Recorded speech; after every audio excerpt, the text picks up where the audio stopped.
You just realized your business needed to hire someone yesterday.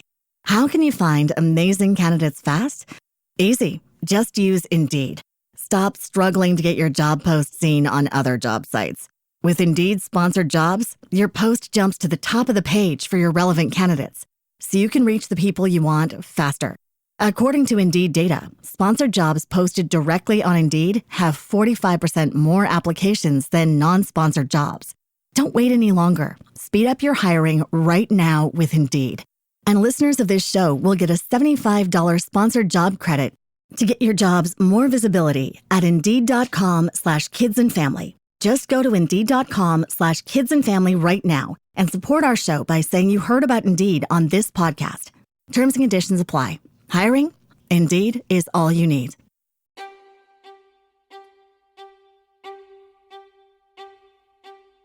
Are you fed up with the corporate bullshit holding you back? Welcome to Invest in Yourself, the Digital Entrepreneur Podcast, the ultimate launchpad for entrepreneurs ready to seize control and unleash their creative genius. Hosted by Phil Better, the Podcast Mogul. Each week he's breaking the chains of conventional work with bold strategies, raw insights, and inspiring success stories from the digital entrepreneurs who took the risk and invested in themselves. This is your call to arms. Invest in yourself, break free from someone else's rules, and build the empire you deserve. Now let's dive headfirst into today's explosive episode. Welcome to another episode of Invest in Yourself, the Digital Entrepreneur Podcast. I am, of course, your host with the most, Phil Better. In this episode, we are going to be bringing you the tools, strategies, and insights to level up your business, and with a must-listen episode for anyone for anyone looking to understand how tech and data can accelerate your entrepreneurial journey. Our guest is someone who has been at the forefront of software development and innovation. He's the CEO and founder of Particle 41, a dev firm made up of industry veterans dedicated to helping scaling move faster and smarter through software development, DevOps, and data sciences. If you're ready to learn how to scale your business, leverage data, and streamline your process with the latest tech, then this episode is for you, because we have the legendary Ben Johnson on the podcast. Ben, thank you so much for being here. Thank you, Phil. It's great to be here today. Ben, I'm excited to talk to you about everything you're doing at Particle 41, but also, more importantly, about your journey as an entrepreneur. So we're going to start with the first question. Why did you become an entrepreneur? What made you decide to jump into this crazy world of entrepreneurship? Yeah, so I think entrepreneurship is the greatest way to, obviously to make money on your own terms. So my very first job, I think I was 12, I started my paper route. And I could deliver the paper, I could go collect the money, and I could go afford the latest kicks and live life the way I wanted to. I didn't have to depend on my parents for those things. So I think some Nike Airs, and then a Nintendo Entertainment System. Of course, I'm dating myself here a little bit, but those are things I wanted, and I didn't want to wait for somebody else to give them to me. So your first real venture into entrepreneurship was the paper route. Like most great entrepreneurs, they start with the small things. What was your next venture after, when you started aging up, getting into, high school and college and university and that? What were some of the entrepreneurial ventures that you went through? So in high school, we junior high and high school, we were messing around with the Commodore 64, right? We couldn't do there. It wasn't instant messaging. And so to see some of these things come out as we're graduating high school, I'm coming out of high school, going into college during the .com boom, and just seeing how awesome it is for things to go from phone calls and walk-in visits into on-prem stores to now online. And so the first real professional job was with a company that was just doing exactly that, helping people put their catalogs online, e-commerce platforms. But when I really sunk my teeth into my first venture, it was an online travel company. And that online travel company was based in Odessa, Texas, so not a place that you would typically think of a tech company coming from. And we got to basically build the internet. I mean, we got to build a data center in Odessa, Texas, because the cloud didn't exist. And we wanted to take a travel agency that was right next door, and we wanted to bring them online. We wanted them to be able to take ticket orders from an e-commerce experience. This all sounds super trivial now, but back then it was not. And we were, we were trying to figure out things that just weren't widely available.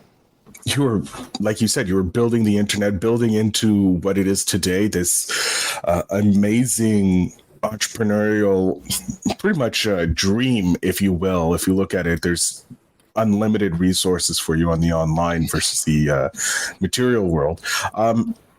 With you building this data center, in essence, building the first, e-commerce store for travel agencies in Odessa, Texas, because that's the height of travel destinations, if you will. Did you realize that you were going down the entrepreneurial path, or were you just like, oh, this just seems like a regular career path? I realized that we were, I think there's always something entrepreneurial. So you can be entrepreneurial or you can be entrepreneurial. They both have the same substance. And so even early when I was in my career, I was thinking of the whole business, and how I fit into it, so that I could understand my purpose better and what kinds of things I needed to learn. So even though my primary role was to write code and do the software, I still wanted to be aware of what was going on at a business level. How much money we were making and what did the bottom line look like, and have that kind of business mindset. And I think you can be entrepreneurial, but inside of a business. So there's a name for that. It's entrepreneurial. And I think that was always there. And then with each role I took after that, I was able to have more of a place in the room, right? We call it, in my current business, we call being in the boardroom to the code review, and really seeing that the full end-to-end life cycle of bringing software products online. And so it all involved there. I don't know if when you're that early in your career, I don't know how conscious you are, because now I have the all the things that have happened since then to bias me. But I think I've always wanted to understand the business, because with my paper route, I understood the business, right? I wanted to relate everything to that. How much money can I collect? How much money did I make? How many subscribers do I have? That was all part of it. I love it. I love how you went entrepreneurial with your first venture, and then you're like, wait, I may not know everything. So you went entrepreneurial and learned more about running a bigger business. Because a paper route, as big as a business it is for a 7 to 12-year-old, it's a very simple business to run, very small numbers and your overhead is pretty much you until you start hiring people. But when you went into building this data center and learning more about that side of the business and helping businesses do that, when did you feel you were ready to be the boss, to be the CEO, the founder of a business? So I've had the opportunity to grow about 5 businesses from start to exit. And normally I would join a partner and sit in the technical co-founder seat. So this just happened kind of continuously through each role, where I would come in earlier and earlier until I think about 10 years ago, a buddy of mine, we were talking, we started talking, and he's like, I bet you that your LLC is not in good standing with the Secretary of State. He had identified this issue where a lot of entrepreneurs, they form their business with their legal, wherever they live, they go file their LLC, and they don't keep up with the things that you need to keep up with. It's not just automatically known to entrepreneurs, these compliance obligations that you have. And so sure enough, I went and Googled my company name, and I had gotten into a default status with the state of Texas. Easy thing to solve if you know. Like if you know, right? And so I went back and like, well, hey, how can we help people? We noticed there were a lot of websites helping folks with the initial formation, but not a lot of people helping manage these corporate entities throughout. And so we created Legal Inc. And in 3 years, we sold it to LegalZoom. And in that journey, that quick 3-year journey, my partner was able to focus on finance and raising money and helping us grow quickly from a back office perspective. And I was able to really see the full product development life cycle. So really own product and tech and see how it was being sold and see the entire exposure of the brand into the market, and was able to build a partnership strategy that was super successful and really have a complete ownership. So after doing a tour of duty with the acquirer, with LegalZoom, I really realized that now it was time to take all that I had learned across all 5 start to exit experiences that I have, and really sit down and write a playbook for CTO advisory. And we had already started to build teams for folks from our network, from the travel company, from the next couple of ventures. People were calling myself and my partner in Particle 41 and saying, hey, could you put a team together for us? So we were already at about a dozen teams when I really jumped in full time. This was in beginning of 22. And so we just went all in. And so what we've done is we've taken all those patterns for success and we have put them into the service that Particle 41 offers. And what is the overall service that Particle 41 offers, so that people are hearing can understand how your journey culminated, that they can see, oh, these small little things that I'm doing can culminate into a big business that Particle 41 is? Yeah. So what we do is we help folks deliver digital products or processes to their business. So Particle 41, the name, is named after niobium, which is the 41st element in the periodic table, right? And when combined with steel, it makes it more flexible and it makes it stronger. And so we've created a technology partnering solution. So we're a technology partner that covers everything from the CTO advisor, which I do a lot of, and a couple of other people that I work with that have 20 years experience like me. We become the advisor for the business and we help them all the way from the boardroom to the code review. So we also put a world-class team together and we help them accelerate and build strong, flexible products. And so whether you're a SaaS company and you need to build out that SaaS tool, or whether you're just need a digital product, or you need to enhance your internal platform for whatever your core competency is, we have an established pattern of success for building digital platforms that help you accelerate, become more flexible, maybe even look a little better to your customers. I love that. You guys are the polished version of people, helping them take to the next level. And like you said, like the 41th element, you make things flexible, making them better by combining their steel with your resolve, and becoming a better version of themselves, stronger, more flexible to withstand some of the craziness that some people can see in the pipeline coming down the way in the economy and that, and what it looks like with the favorite times that we are right now. Yeah. With everything that you do, Ben, I'm curious, is there one habit that you have found that has helped you attain the success that you have? Oh man, it's a lot of accumulated habits. I don't know if there's one, but waking up at 5:30 probably is the first and foremost. Like, no snooze button, 5:30 wake up. So what I operate by is 4 pillars: faith, family, fitness, and finance. And I think they're all of equal importance. And I don't think balance is the correct term. It's more of like counterbalance. Like, you have to make all 4 of these things counterbalanced against each other by doing things in all 4 pillars. And so I can knock out faith and fitness in the first couple hours of the day by waking up a little earlier and having an established morning routine.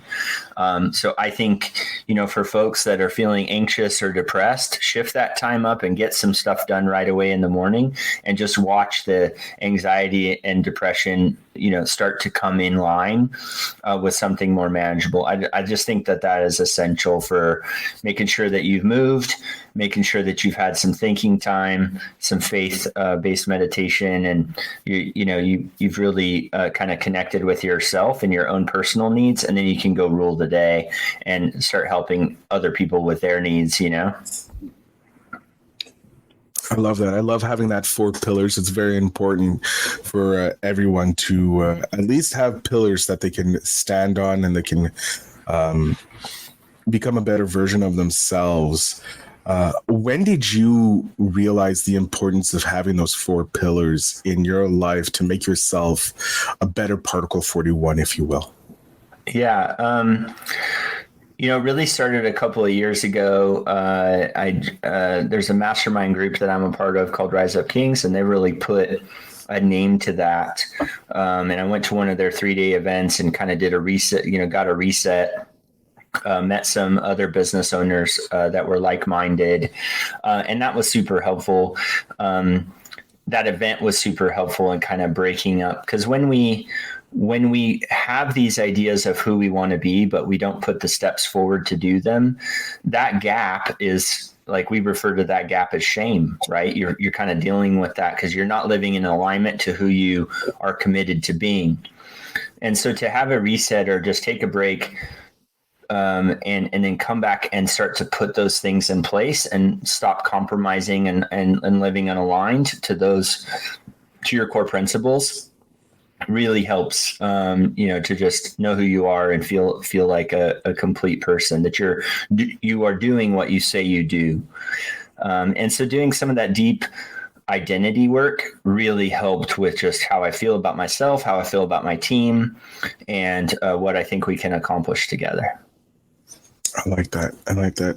I want to jump into the future. I always like looking into the future, Ben, because it's always very interesting, especially with someone who has a breadth of experience that you have, building, 5 businesses, exiting those 4 to 5 businesses, and being the professional and the openness that you have. I want to know, in 10 years, where is Ben Johnson? What is Particle 41? Is it still thriving? Is it been one of your other exits and you started a new business? What is Ben doing? What is the world of Ben looks like? Sure. So what I love about most, so obviously Particle 41, we would love for it to continue to grow, help more businesses, both through our own organic introductory efforts, but also through acquisition. So we'd love to be the system and the core for growth by acquisition, because we do really think that our culture is special, and I believe that there are folks that would love working with us and kind of combining forces. And so that's definitely something that we're interested in. But what I love most about being at Particle 41 and what I do, like focusing on fractional CTO and kind of CTO advisory, is I get to talk to CEOs about the whole person. So not just about their business challenges, but about what drives them, maybe false beliefs that might be holding them back. And I really love, I think it's an overused term, but this idea of coaching. Mm-hmm. I really enjoy the coaching that I get to do. And then adding this technology component to that, which might not be a core module for the CEO.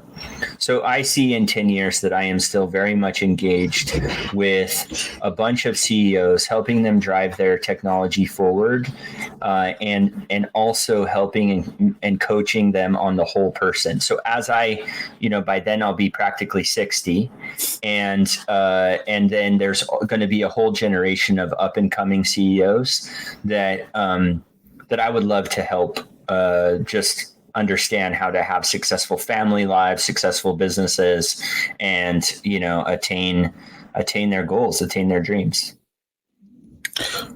Is there something on your business bucket list or your personal bucket list that you are adamant that you want to achieve in your journey as a entrepreneur?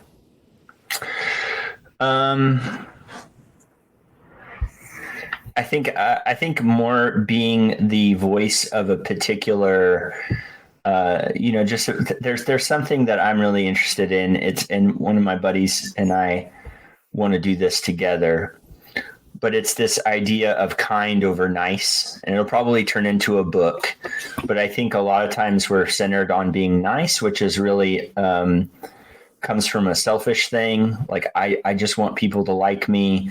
I want to be nice so that they're obligated to help me. This idea of niceness can be, I'm kind of painting that as a negative, where kindness is the positive.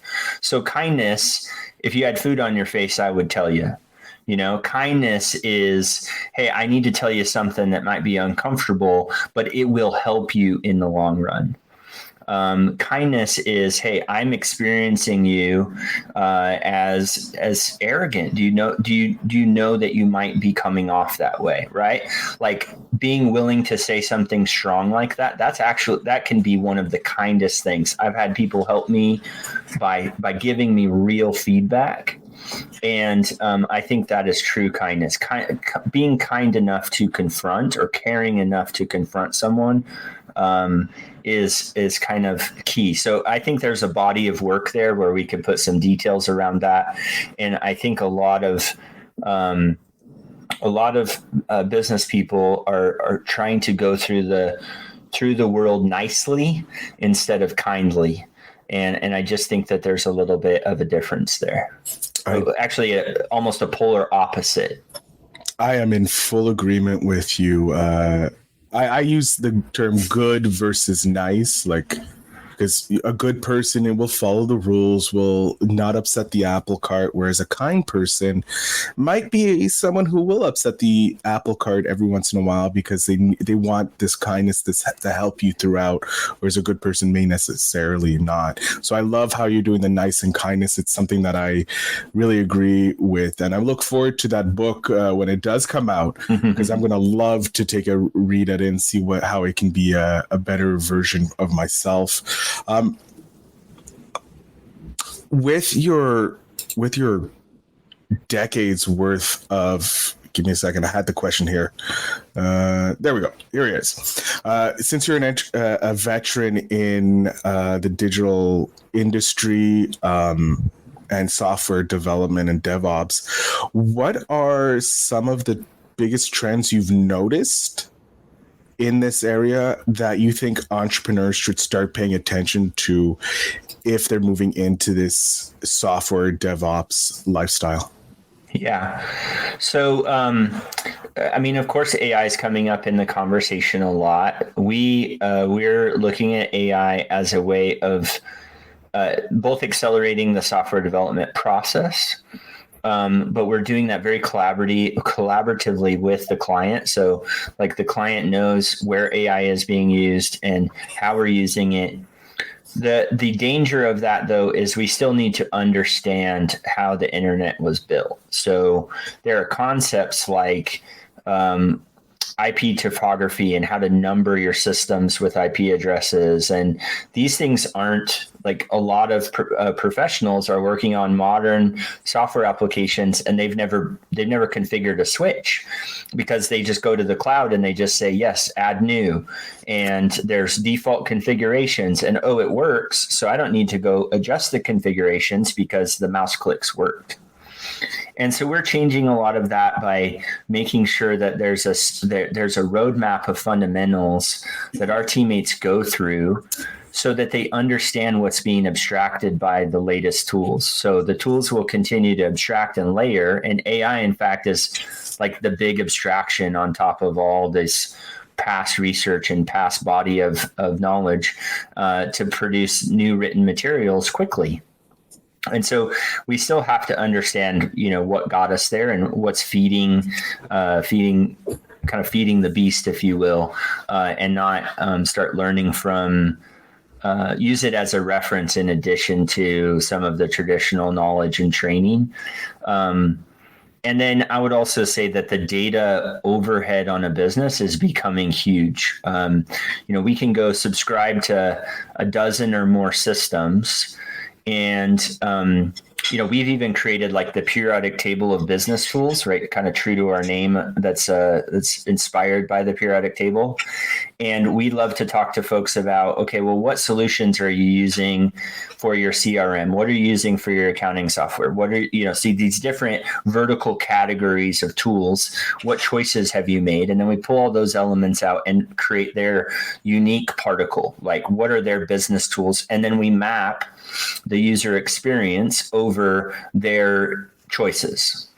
And so we're able to identify gaps. Maybe they're struggling with sales, but they don't have a CRM. Well, okay, then there's some room here to complete your unique particle and perfect your customer experience, find customers better, manage that onboarding process, those kinds of things. And so we want to help folks kind of guide through that. But as you're doing all these business tools, they all produce data. And then you need to figure out if your employees are leveraging them to the fullest extent they can. And employees need to be tracked, not in a micromanaging way, but in a, hey, people like us do things like this, right? Like, we check into this tool every day to check to see if there's any sales follow-ups. We do these sorts of things. Each role kind of has a set of success-dependent habits. And so being able to really like track that as a leader becomes like a Herculean task. Like, to get the data that you need brought to you in a dashboard is really heavy. So I think that overhead, the data overhead, is becoming a real thing, even for SMBs, like even for the smallest of business.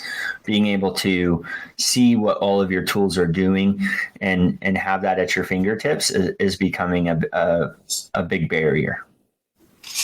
Do you see Particle 41 being able to solve that?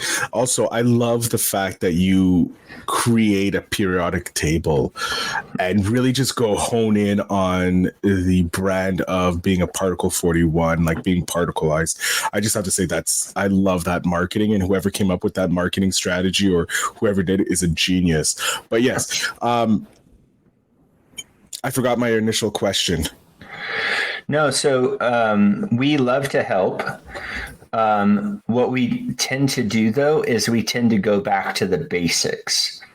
So the book, The One Thing, and then, kind of going back, I love our EOS friends that really have a good framework, like mapping out accountability, figuring out what each role is supposed to do, starting to show people what roles they fit into. But the roles are generally like, you're always accountable for more than what you're doing today. So you have to grow, you have to become your role. And so then, okay, well, what are your 90-day targets? And so really the tracking of it for the beginning, like most businesses are not tracking the core functions of their business. They're kind of like putting their finger up in the air. And so we found that just that like operation mechanics, once in a while we'll come across a business that maybe they have EOS people already involved in the business, or they've kind of established their core operating metrics. And then they're usually looking for some level deeper of data. And so we help them collect that data into a data lake or a data warehouse, or this new thing called lakehouse architecture, and then put visualization on top of it. So all that was like super nerdy, but we make it easy. Like we know exactly how to pull all that together so that the CEOs who are making the investment in data and business intelligence can get that one sheet of glass, that one pane of glass that has all the most vital information on it. But I found a lot of times you have to start with, what is it that we want to track? What are our goals? What are our KPIs? And then just build from there to make it easier and bring it to the forefront. I love it.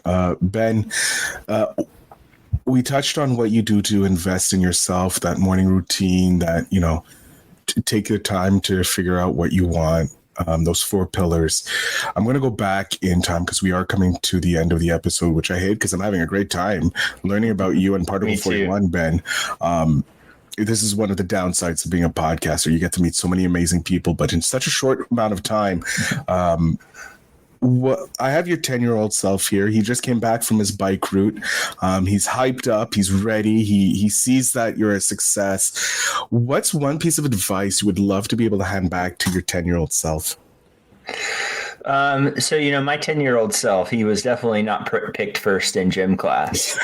I don't think most entrepreneurs were. No, he wasn't picked first in gym class. But I would just tell him that I want him on my team. I want him on my team and that I choose him. And so I would just reassure him of that.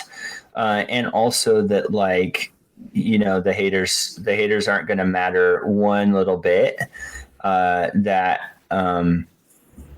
what you believe is what you believe about yourself and the meanings you take from things.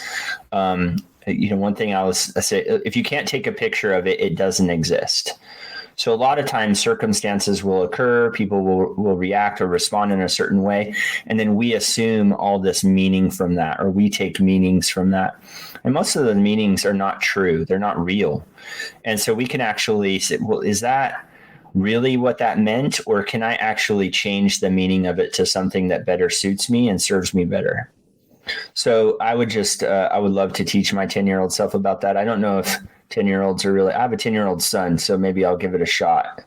But I would just say, hey, I choose you. You can be on my team, and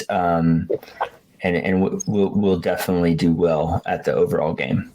I love it. It's a great piece of advice. And I think every 10-year-old needs to know that they would be chosen for the team first. Ben, I'm going to jump off stage here. I want you to let my audience know where they can connect with you if there needs some Particle 41 in their life or in their business, and anything else you're willing to offer them. The floor, sir, is yours.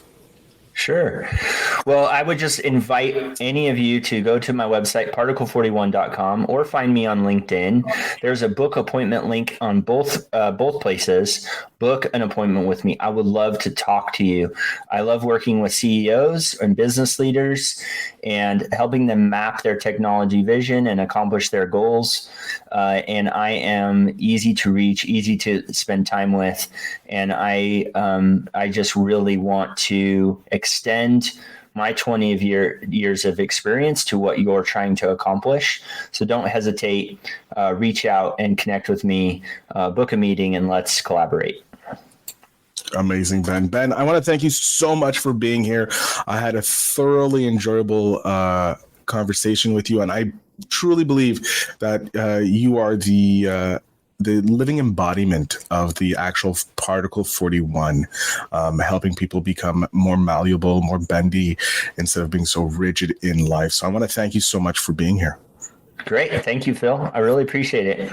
To my audience, if you're looking to add a bit of Particle 41 to your life, make sure you check out the show notes down below to connect with Ben and obviously Particle 41, his business, so that you can take your business and your level of expertise to the next level and handle what's coming down the pipeline by checking those show notes. I thank you very much for listening. And as always, remember to invest in yourself. Thanks for joining us on Invest in Yourself, the Digital Entrepreneur Podcast. The Podcast Mogul reminds you that your journey to freedom and success starts with one powerful move: investing in yourself. If today's episode sparked your fire, hit that follow button on Spotify and drop us a comment. Share your wins, your challenges, and what drives you to break free from the corporate grind. Remember, you're your best investment. Always invest in yourself, because your potential is limitless. Until next time, keep hustling and take control of your destiny.